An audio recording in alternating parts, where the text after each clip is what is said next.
First, I know you've all heard of Ted Williams. He's the homeless man with the golden voice. Here's his story. For the better part of 20 years, Ted Williams was on and off the streets. Friends say sometimes mixed up with drugs, alcohol, or even the law. About 5 weeks ago, one driver slowed down and shot this video of Williams. And we'll be back with more right after these words. When you're listening to nothing but the best of oldies, By Wednesday afternoon, the clip of Williams had drawn more than 5 million page views. I'm an ex-radio announcer who has fallen on hard times. Since this morning, the offers are pouring in. The Cleveland Cavaliers, NFL Films, and MTV, to name just a few. Would you like to come to Hollywood? Oh my God. Williams always knew he had a voice. Finally, people are listening. So remember, we were talking about this story, and I had read about this man in the newspapers, but until you showed me a clip of his voice. I showed you on my iPhone, and I was thinking, how good can his voice be? Well, it's amazing. It's beautiful. It's a beautiful voice. Yeah. He happens to have, you know, a gift of a voice. There's a gift, but then he still has to work through some issues. And one of the things that people, I'm sure, noted is that he did receive some of the much-needed interventions that he needed on the Dr. Phil show, but our very own Dr. Sears actually met up with Ted so he could actually get a much-needed dental appointment, and here's what happened. I'm here at dentist Dr. Jay Grossman's office, and I'm about to meet Ted Williams, the golden voice. Hi, how's it going, buddy? Good to see you, man. So how does it feel to get your first dental procedure in how many years? Over 20. 20 years. Whew. So, Ted, this is called a Panorex. It's going to move around your head. Only takes about 8 seconds, and it's going to show me all of your teeth. So let me tell you what we're looking at. Do you see this dark mark around here? That's an abscess. It's an infection. On the upper left, you see these two little pieces of teeth? It's a broken tooth. So the top part fell out, but the roots are still stuck. And all the black is decay, so it's infected. Now, my bigger concern is where the bone is that's holding your remaining teeth in place. Right now, you have about 60% bone loss. I wouldn't be surprised if some of these teeth are loose. Man.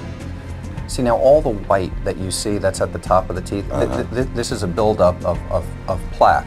Okay, and that's underneath it is where the infection is. And there are, I believe, at least 3 teeth that need immediate extractions. We're talking about a big, major market overall. A full smile makeover. I'm right now the poster child for homelessness at this point, and I don't want to have all of this done and have all of this adulation and everything bestowed upon me and to let anybody down. But I'm not getting the work done. I don't want the work done right now. Ted truly has oral health problems that were addressed in that piece, and we have dentist Dr. Jay Grossman, who examined Ted Williams, in the audience to talk about this, because that's one of the elements you were pointing out, probably a long-standing dental abscess, that if these don't get addressed, that can lead to major problems. But let's talk about the first issue, which is addiction, which can cause major damage to your teeth and to your oral health, correct? That's correct. Our main concern when we see somebody who's been using drugs, especially like Ted, and the last dental visit was over 20 years ago, I'm looking for decay, I'm looking for periodontal disease, dry mouth, ulcers, and the overall bigger concern is how it might affect his immune system. Now, is it the drugs that affect the teeth, or is it just the lack of care because they're, you know, not with it? That's a perfect point. It's actually the combination of both. Certainly, while people are using drugs, the last thing that they're doing is going home and using their toothbrush and flossing twice a day. And of course, their diet usually consists at that point of candy bars, which exacerbates the problem.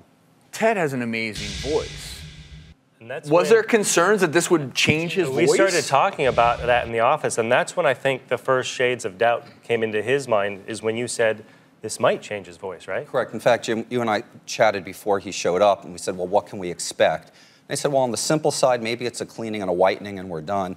On the other side, maybe it's a full mouth rehabilitation and extractions, and that's ultimately what he's looking at.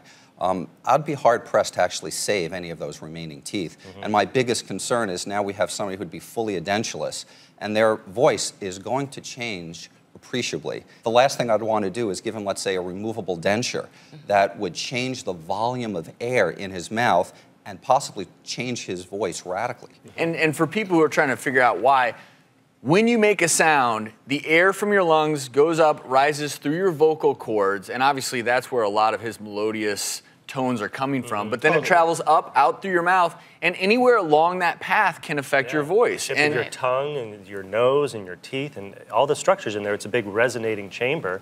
You change that. So is there a way to address the medical concerns you have when it comes to his mouth and oral health without maybe taking the drastic measures of possibly changing his voice?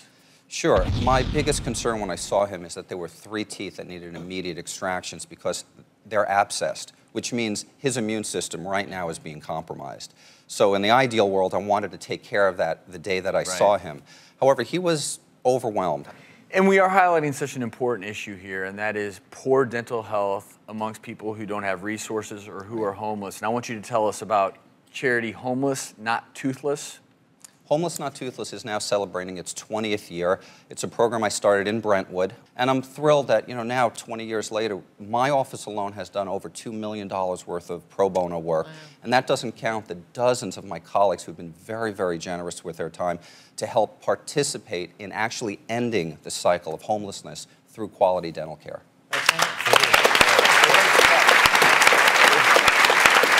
Thank you for your help with Ted, but also for what you're doing with Homeless Not Toothless, and thanks for being here today. Thank you.